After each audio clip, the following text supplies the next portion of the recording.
Selamat sore pemirsa, apa kabar Anda sore hari ini? Senang sekali, saya Prita Zega akan menemani Anda selama 1 jam ke depan dalam program Kabar Merah Putih. Kami akan mengabarkan sejumlah informasi mengenai kegiatan Presiden Prabowo Subianto beserta jajaran kabinetnya. Dan inilah Kabar Merah Putih selengkapnya untuk Anda.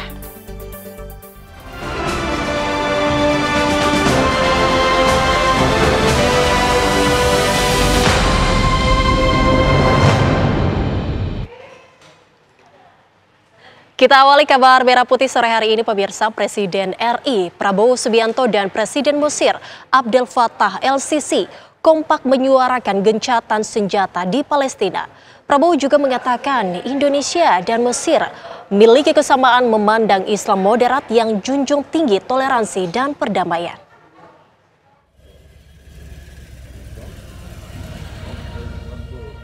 Presiden Republik Indonesia Prabowo Subianto dan Presiden Mesir Abdel Fattah El-Sisi melakukan pertemuan bilateral di Istana Kepresidenan Al-Ittihadiyah, Kairo, Mesir. Keduanya membahas banyak hal, di antaranya konflik di Timur Tengah dan perkembangan Islam di kedua negara.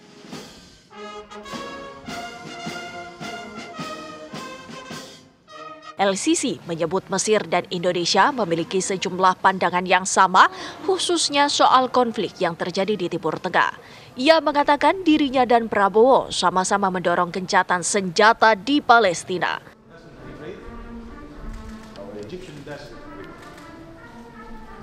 Senada dengan El-Sisi, Prabowo juga mengatakan komitmen Indonesia dan Mesir untuk mendorong berakhirnya konflik di Palestina. Kami sepakat untuk terus berjuang meningkatkan upaya mewujudkan perdamaian di Timur Tengah. Kami menganjurkan segera gencatan senjata di kawasan demi kemanusiaan. Dalam kesempatan ini, Prabowo Subianto juga menyatakan Indonesia memiliki kesamaan pandangan dengan Mesir soal agama Islam yang moderat dan menjunjung tinggi toleransi. Kami juga sepakat dengan Mesir bahwa kita sama-sama, Indonesia sebagai negara yang mayoritas penduduknya Muslim, kami juga ingin untuk sama-sama menjaga dan mempromosikan Islam yang moderat. Persamaan kita adalah bahwa kita adalah Islam yang moderat. Dan kita harus menjaga ini dan mempromosikan ini supaya kita juga bisa melawan ekstremisme dan juga Islamofobia. Kita harus menghilangkan curiga atau fobia terhadap Islam.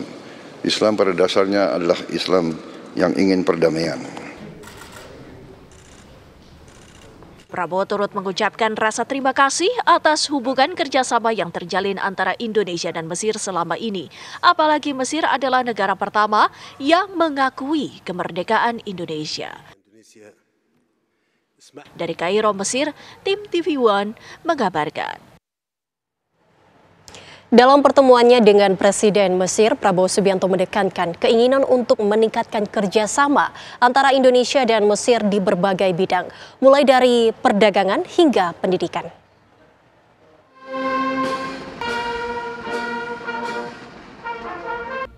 Kedatangan Presiden Prabowo Subianto disambut upacara kenegaraan saat tiba di Istana Al-Ittihadiyah. Prabowo disambut langsung oleh Presiden El-Sisi di Serambi Istana. Usai mengikuti upacara sambutan, keduanya kemudian menggelar pertemuan bilateral. Usai pertemuan, Prabowo mengatakan kedua negara sepakat untuk meningkatkan kerjasama di berbagai bidang.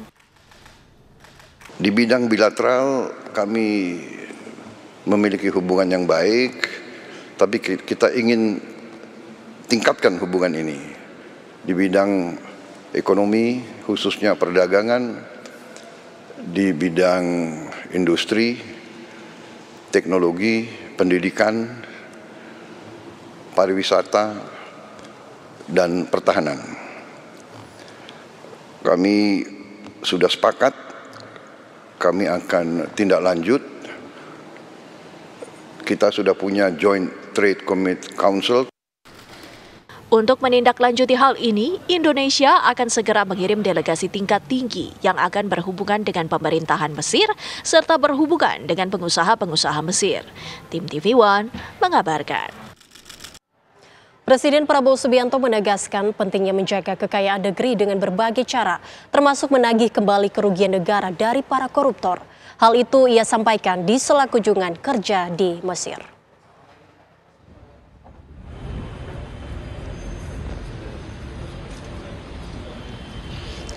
Presiden Prabowo memberikan pidato tersebut di hadapan ribuan pelajar dan mahasiswa Indonesia di Universitas Al-Azhar Kairo, Mesir, Rabu petang.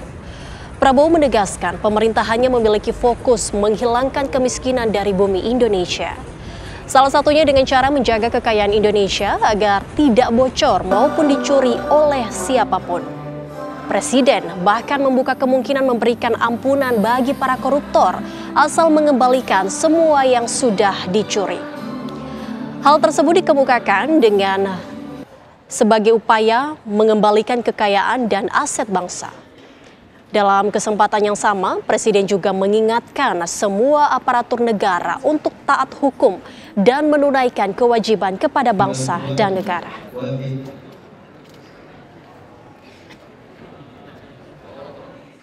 Saya dalam minggu-minggu ini, bulan-bulan ini, saya dalam rangka memberi, apa istilahnya itu? Memberi memberi kesempatan untuk tobat. Hai para koruptor atau yang merasa pernah mencuri dari rakyat, kalau kau kembalikan yang kau curi, ya mungkin kita maafkan, tapi kembalikan dong. Nanti kita beri kesempatan cara mengembalikannya, bisa diam-diam supaya nggak ketahuan. Mengembalikan loh ya, tapi kembalikan. Kemudian, hai kalian-kalian yang sudah terima fasilitas dari bangsa negara, bayarlah kewajibanmu. Ya. Asal kau bayar kewajibanmu, taat kepada hukum, sudah kita menghadap masa depan. Kita tidak ungkit-ungkit yang dulu. Tapi kalau kau bandel terus, apa boleh buat? Kita akan menegakkan hukum.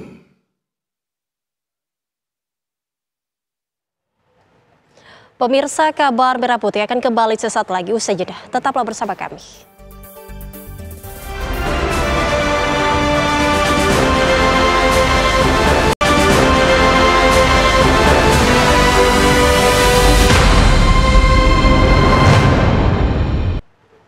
Kabar Merah Putih kembali untuk Anda. Pemirsa, pertemuan bilateral antara Presiden Indonesia Prabowo Subianto dan Perdana Menteri Pakistan berlangsung hangat di New Administrative Capital, Mesir. Dalam pertemuan tersebut, Presiden Prabowo Subianto menyampaikan keinginannya untuk terus meningkatkan hubungan baik yang terjalin lama antara Indonesia dan juga Pakistan. Presiden Prabowo menekankan pentingnya memperkuat kerjasama kedua negara di berbagai bidang. Baik Perdana Menteri Pakistan dan Prabowo Subianto menegaskan pentingnya mempererat hubungan kedua negara saat ini.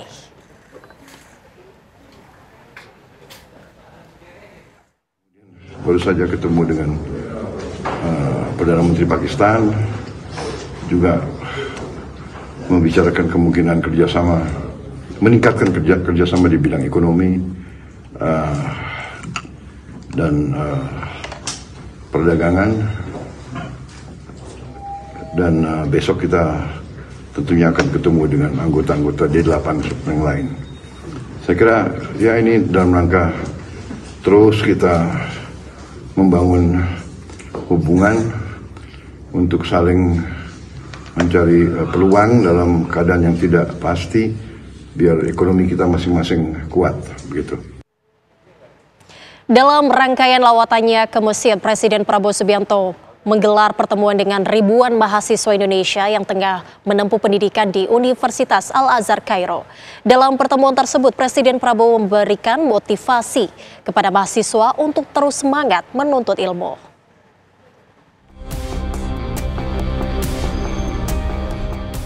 Dalam rangkaian lawatannya ke Mesir, Presiden Prabowo Subianto mengadakan pertemuan dengan mahasiswa Indonesia yang tengah menempuh pendidikan di Universitas Al-Azhar Kairo. Acara ini digelar di Al-Azhar Convention Center yang dihadiri hampir 2.000 mahasiswa asal Indonesia. Dalam pidatonya, Presiden Prabowo memberikan motivasi kepada mahasiswa untuk tidak hanya meraih ilmu, tetapi juga berbuat baik untuk bangsa dan bekerja sama dengan semua suku, ras, dan agama. Marilah kita bekerja sama satu dengan lain, bekerja sama dengan semua bangsa, bekerja sama dengan semua agama lain, bekerja sama dengan semua suku, semua ras, karena kita memiliki cita-cita dan kepentingan yang sama. Kita ingin mencari hidup yang baik di dunia ini. Hidup yang baik di dunia ini artinya hidup yang lepas dari ketakutan, lepas dari ancaman. Saudara-saudara, para mahasiswa-mahasiswi, belajarlah dengan tekun, belajarlah dengan baik, jadilah wakil-wakil Indonesia dengan baik, jangan memalukan kita. Belajar dengan baik. Yang menarik, Prabowo juga mendoakan mahasiswa bisa menjadi presiden Indonesia di masa yang akan datang. Prabowo mencontohkan kepemimpinan Presiden keempat Republik Indonesia Abdurrahman Wahid atau Gus Dur yang mampu merangkul semua kalangan.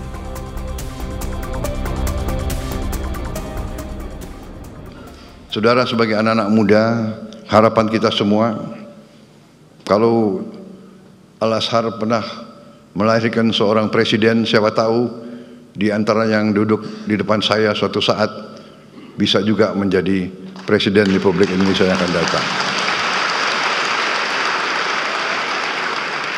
Gus Dur ini sangat dihormati, walaupun beliau menjabatnya sebentar, tapi beliau masih sampai sekarang dihormati dan beliau akhirnya sekarang diusulkan menjadi pahlawan nasional bangsa Indonesia.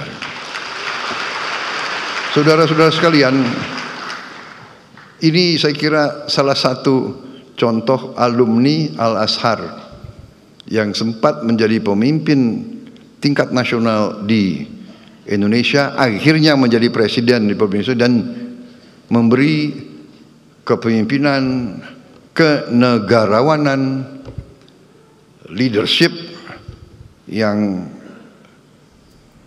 patut dicontoh. Kehangatan pertemuan ini tidak hanya memberikan semangat baru bagi mahasiswa, tetapi juga pengingat akan pentingnya peran generasi muda sebagai pilar kemajuan Indonesia di kancah global.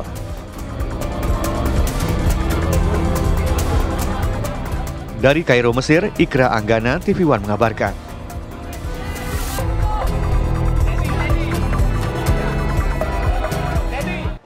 Kita ke kabar lainnya, pemirsa. Jelang Natal dan libur tahun baru, Menteri Energi dan Sumber Daya Mineral Bahlil Lahadalia mengunjungi SPBU nelayan di Pelabuhan Perikanan Nusantara Tantui, Kota Ambon, Maluku. Selain mendatangi para nelayan, Bahlil juga meninjau pembangkit listrik terapung di Maluku Tengah untuk kesiapan Nataru.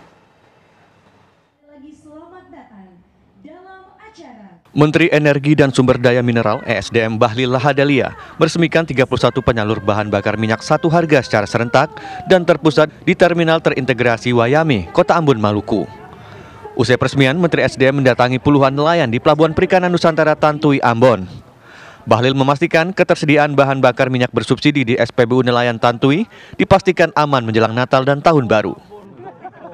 Datang untuk mengecek kesiapan daripada Pertamina, kemudian dari SDM dan BPH Migas dalam menyiapkan BBM nelayan di seluruh Indonesia.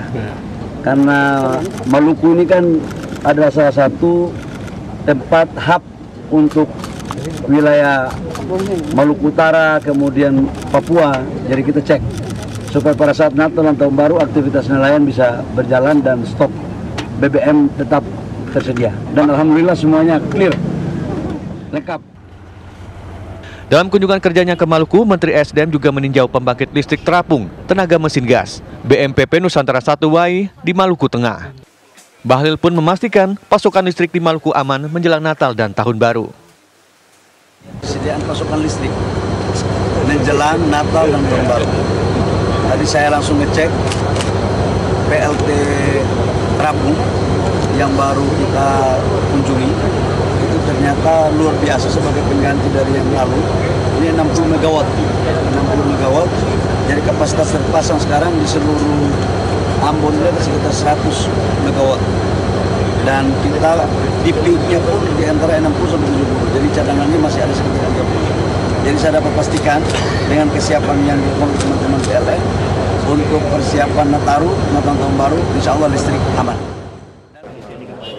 Pemerintah memastikan akan terus mengatasi ketimpangan ekonomi dan disparitas harga BBM bagi masyarakat di daerah tertinggal untuk mewujudkan keadilan sosial bagi seluruh rakyat Indonesia.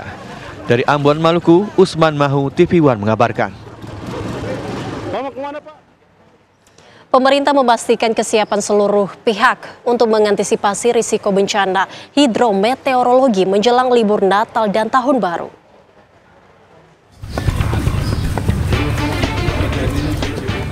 Menteri Koordinator Bidang Pembangunan Manusia dan Kebudayaan PMK Pratikno memimpin rapat koordinasi siaga darurat bencana hidrometeorologi di Gedung Negara Geraha di Surabaya. Rakor ini juga dihadiri Kepala BNPB Letjen TNI Suharyanto, Kepala BMKG Dwi Korita Karnawati, Forkopimda Jawa Timur serta beberapa kepala daerah tingkat 2 di Jawa Timur. Pratikno memastikan kesiapan seluruh pihak untuk mengantisipasi resiko bencana hidrometeorologi yang diperkirakan cukup tinggi pada Desember hingga Februari 2025.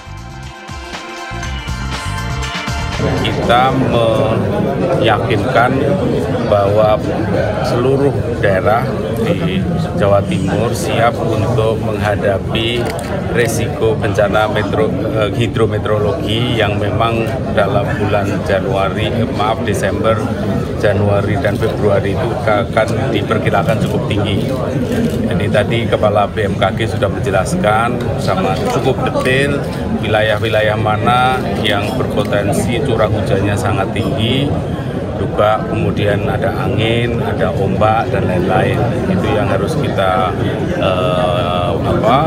mitigasi bersama-sama. Menko PMK Pratikno juga menegaskan agar semua pihak selalu memperhatikan pengumuman dari BMKG sebagai bentuk antisipasi terutama di daerah wisata serta jalur transportasi memasuki libur Natal dan Tahun Baru. Dari Surabaya, Jawa Timur, Samsul Huda, TV One mengabarkan. Pemirsa, kabar menarik lainnya kami hadirkan usai jeda sesaat lagi.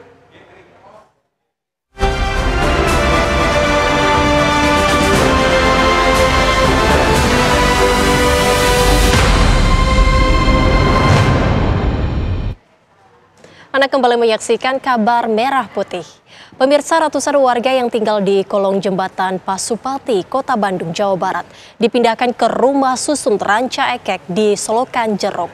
Pemindahan warga tersebut turut dihadiri oleh sejumlah menteri Kabinet Merah Putih.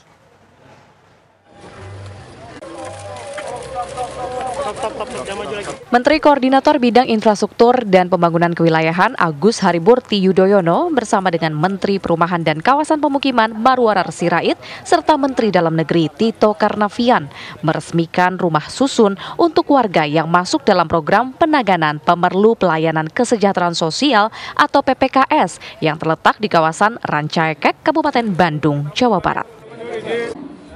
Rusun Ranca Ekek atau yang disebut apartemen transit ini berlokasi di Jalan Cipanas, Ranca Ekek.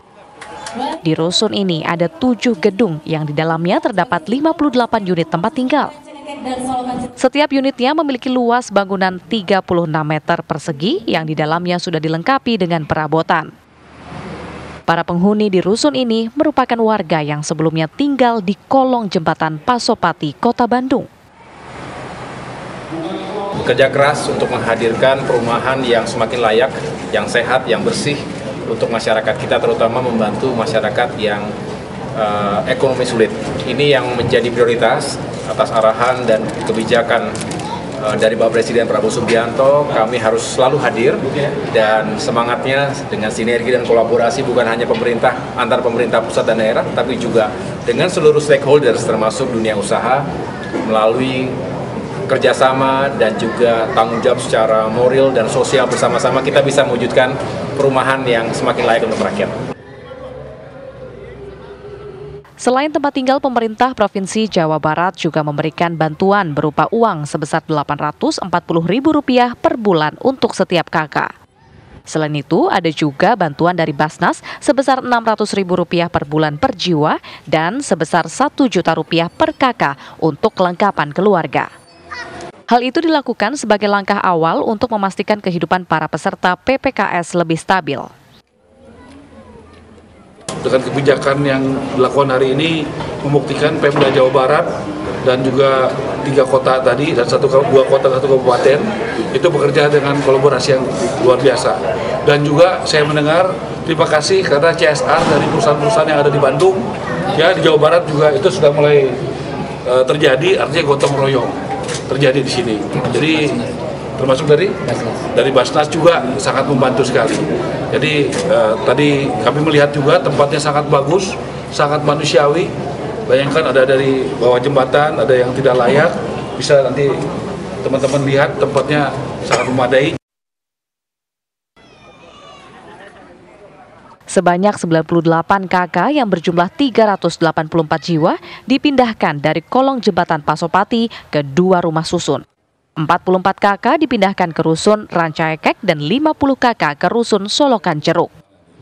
Pemerintah berharap warga yang dipindah ke rumah susun dapat menjaga dan merawat fasilitas yang telah diberikan oleh pemerintah. Dari Kabupaten Bandung, Jawa Barat, Suhendar, TV One mengabarkan.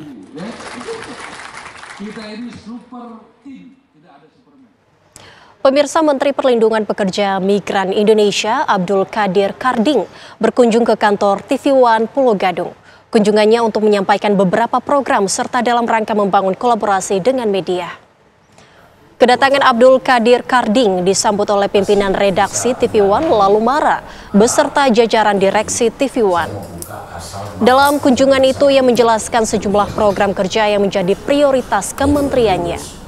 Salah satunya mencegah pekerja migran Indonesia yang berangkat ke luar negeri dengan cara yang tak sesuai prosedur serta tak didukung dengan skill yang memadai. Kementerian Perlindungan Pekerja Imigran juga mendapat 2 mandat dari Presiden Prabowo Subianto untuk meminimalisir eksploitasi, human trafficking, dan tindak pidana perdagangan orang.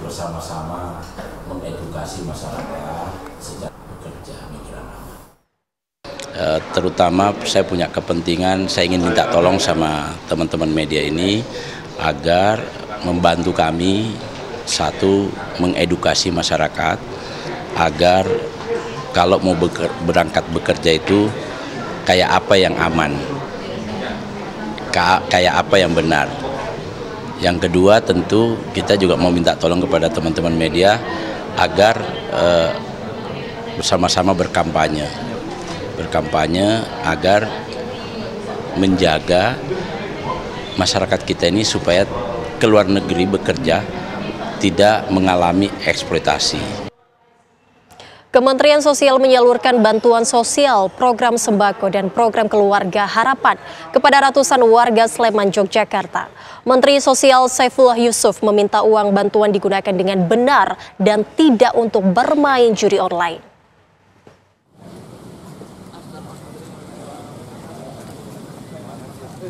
Menteri Sosial Saifullah Yusuf bersama Wamensos Agus Jabo menyalurkan bantuan sosial di kantor pos Sleman, Yogyakarta. Sebanyak 180 warga menerima bantuan program sembako dan program keluarga harapan.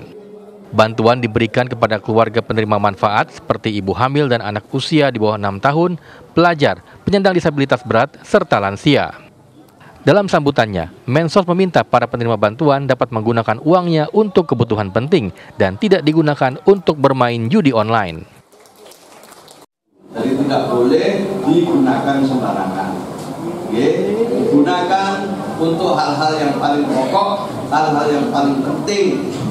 Apalagi untuk beli-beli yang lain yang nggak penting-penting. Lebih-lebih untuk judol. Wah, itu jelas dilarang dan itu pasti tidak akan ada masalah.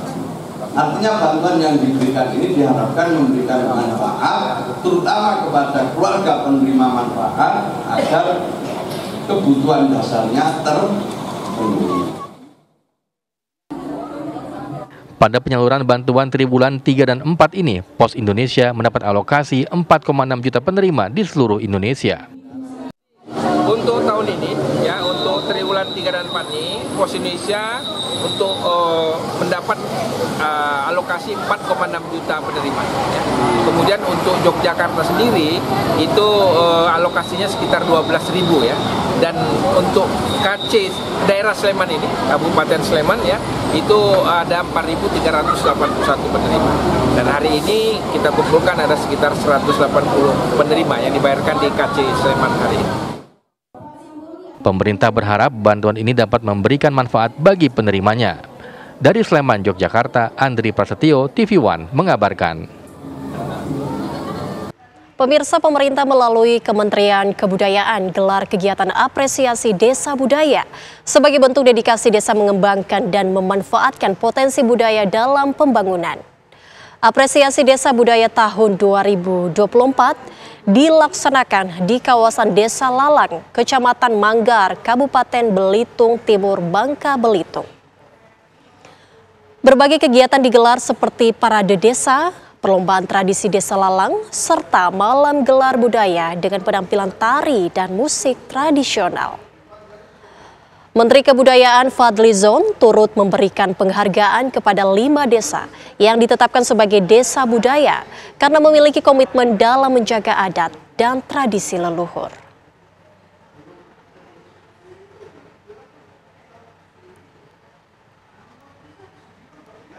Supaya kita ini membangun identitas Indonesia, reinventing Indonesian identity ini. Karena kekayaan budaya dan juga sejarah peradaban kita yang panjang, kita ini peradaban yang tua. Salah satu yang tertua di dunia, kalau tidak yang tertua, salah satu yang tertua di dunia gitu ya. Dari temuan-temuan artefak di Sumatera, di Kalimantan, di Sulawesi, di Jawa, dan di berbagai kepulauan kita, itu menunjukkan bahwa kita ini yang tertua. Nah, ini kita harus bangun juga dari situ. Pemirsa, usai jeda kami hadirkan informasi menarik lainnya. Tetaplah di Kabar Merah Putih.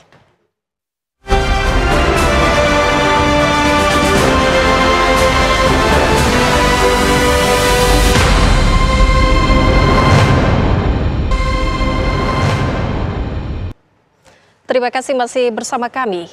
Pemirsa, Menteri Sosial Saifullah Yusuf menghadiri peringatan Hari Kesetiakawanan Sosial Nasional HKSN ke-75 di Sleman, Yogyakarta. Dalam acara itu, Mensos juga memberikan bantuan kepada warga.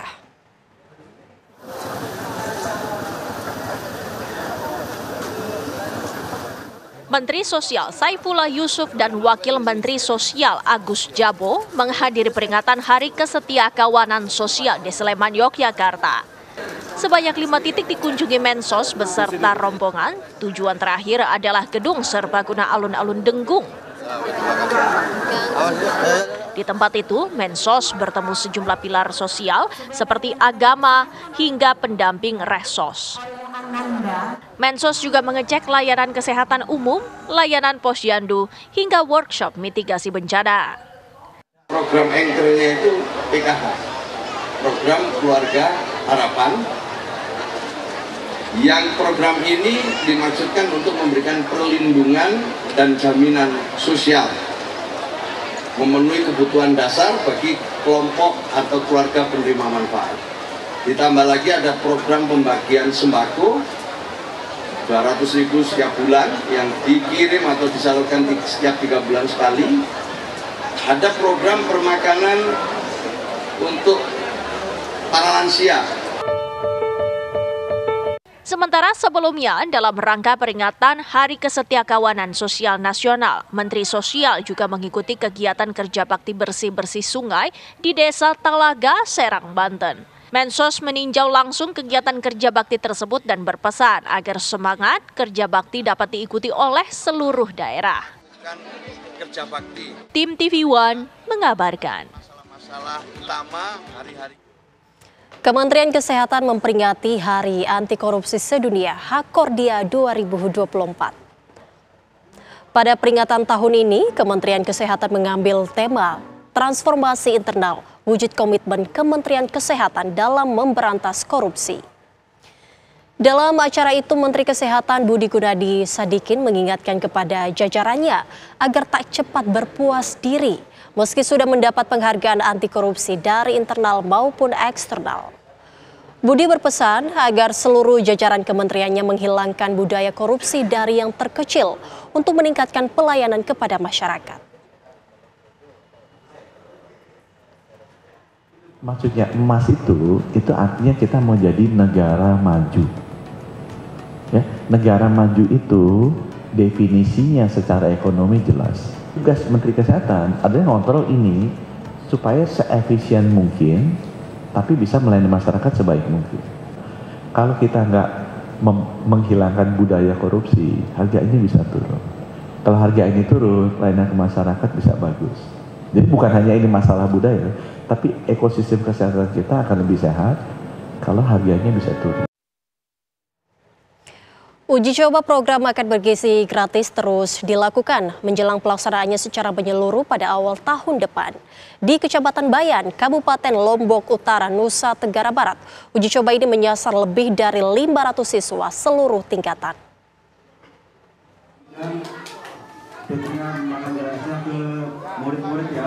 Ratusan siswa sekolah dasar di Kecamatan Bayan, Kabupaten Lombok Utara, Nusa Tenggara Barat mendapatkan makan bergizi gratis dengan menu daging, sayur mayur, tempe goreng, serta susu.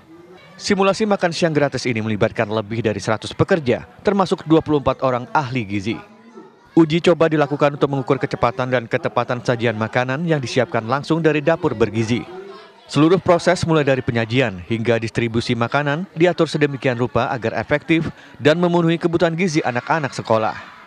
Penyajian makanan bagi para siswa seluruh tingkatan ini harus memenuhi standar gizi serta dapur yang higienis. Yang kita akan evaluasi terkait dengan kesiapan dari masing-masing catering dalam berproses, baik dari kemudian persiapan untuk terutama masak, dan kemudian packing, karena ternyata untuk packing ini membutuhkan tidak hanya 10 atau 20 orang, sehingga kami juga mau memastikan bahwa proses memasak berapa sih kebutuhan orang yang paling ideal untuk melakukan percepatan. Di Lombok Utara, lebih dari 27 dapur Satuan Pelayanan Pemenuhan Gizi telah siap melayani lebih dari 70.000 siswa untuk menjalankan program makan bergizi gratis. Dari Lombok Utara, Nusa Tenggara Barat, Herman Zuhdi, TV One mengabarkan.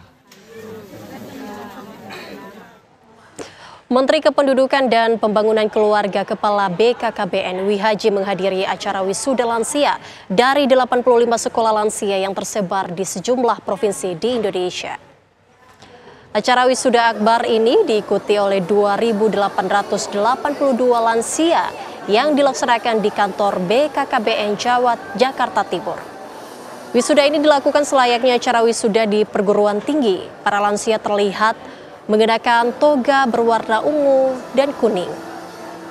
Kegiatan ini diselenggarakan oleh Badan Kependudukan dan Keluarga Berencana Nasional untuk memberikan apresiasi kepada para lansia yang telah menyelesaikan proses pembelajaran.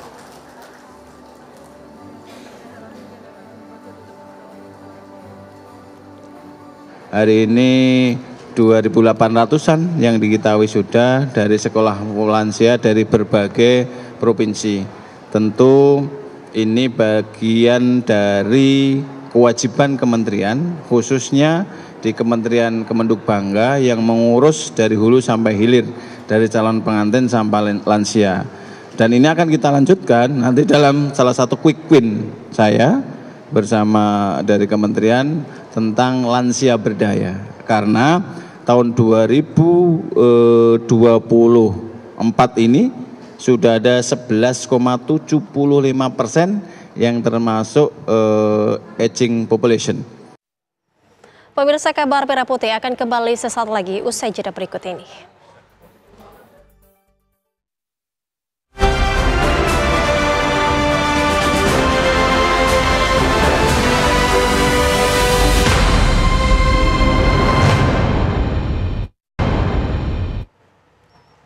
Pemirsa, Presiden Prabowo Subianto menegaskan pentingnya menjaga kekayaan negeri dengan berbagai cara, termasuk menagih kembali kerugian negara dari para koruptor. Hal itu ia sampaikan di sela kunjungan kerja di Mesir. Presiden Prabowo memberikan pidato tersebut di hadapan ribuan pelajar dan mahasiswa Indonesia di Universitas Al-Azhar Kairo, Mesir, Rabu petang. Prabowo menegaskan pemerintahannya memiliki fokus menghilangkan kemiskinan dari bumi Indonesia. Salah satunya dengan cara menjaga kekayaan Indonesia agar tidak bocor maupun dicuri oleh siapapun. Presiden bahkan membuka kemungkinan memberikan ampunan bagi para koruptor asalkan mengembalikan semua yang sudah dicuri. Hal tersebut dikemukakan dengan sebagai upaya mengembalikan kekayaan dan aset bangsa.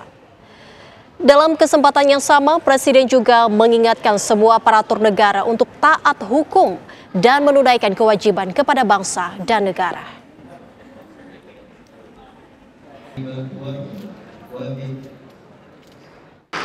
Saya dalam minggu-minggu ini, bulan-bulan ini, saya dalam rangka memberi apa istilahnya tuh, memberi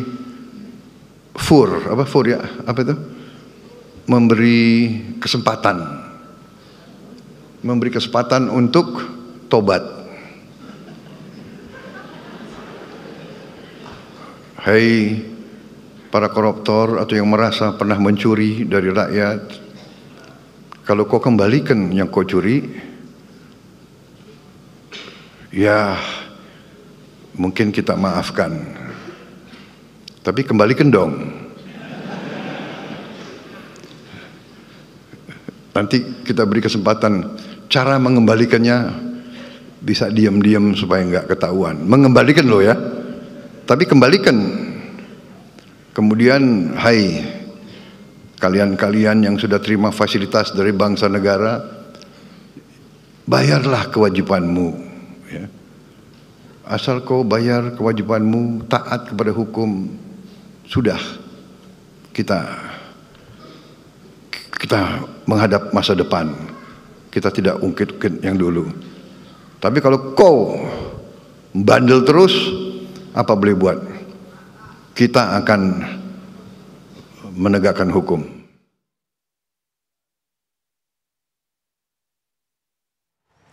Dalam rangkaian lawatannya ke Mesir, Presiden Prabowo Subianto menggelar pertemuan dengan ribuan mahasiswa Indonesia yang tengah menempuh pendidikan di Universitas Al-Azhar Kairo. Dalam pertemuan tersebut, Presiden Prabowo memberikan motivasi kepada mahasiswa untuk terus semangat menuntut ilmu.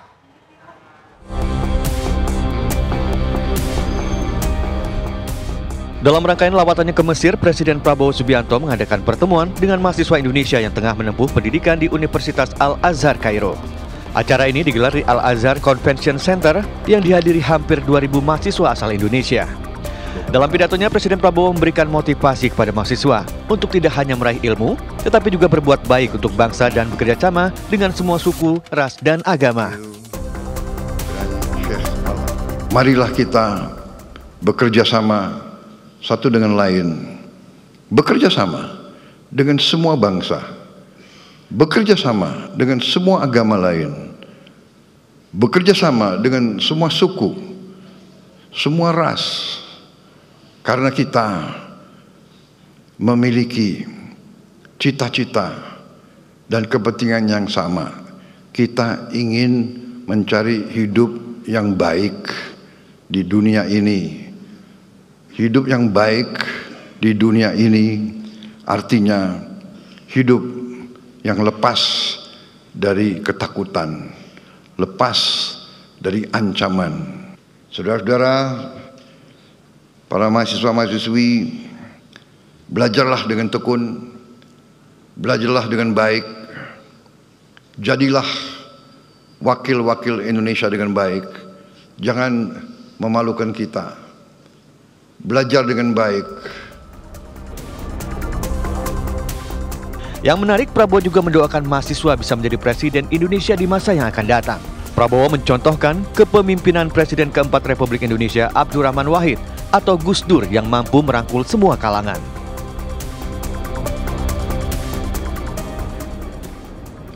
Saudara, sebagai anak-anak muda, harapan kita semua, kalau Al-Azhar pernah melahirkan seorang presiden, siapa tahu di antara yang duduk di depan saya suatu saat bisa juga menjadi Presiden Republik Indonesia yang akan datang. Gus Dur ini sangat dihormati, walaupun beliau menjabatnya sebentar, tapi beliau masih sampai sekarang dihormati dan beliau akhirnya sekarang diusulkan menjadi pahlawan nasional bangsa Indonesia. Saudara-saudara sekalian, ini saya kira salah satu contoh alumni Al-Azhar yang sempat menjadi pemimpin tingkat nasional di Indonesia, akhirnya menjadi presiden di Indonesia dan memberi kepemimpinan, kenegarawanan, leadership yang patut dicontoh. Kehangatan pertemuan ini tidak hanya memberikan semangat baru bagi mahasiswa, tetapi juga pengingat akan pentingnya peran generasi muda sebagai pilar kemajuan Indonesia di kancah global.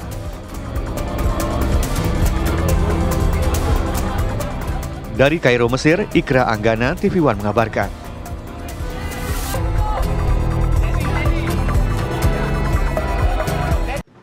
Ya, pemirsa, kabar tadi menutup perjumpaan kita di Kabar Merah Putih sore hari ini. Sesaat lagi Anda juga akan menyaksikan Kabar Petang. Saya Prita Zega mewakili kru yang bertugas pamit undur diri. Terima kasih. Sampai jumpa.